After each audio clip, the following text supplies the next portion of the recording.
அதிசய சோலையில் சந்திப்போமா ரகசிய காதலை சிந்திப்போமா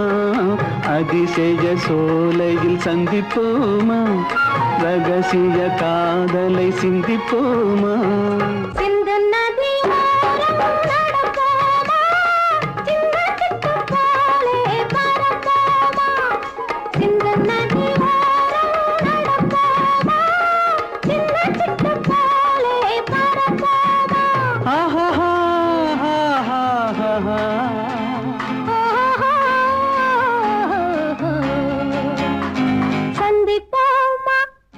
சந்திப்போமா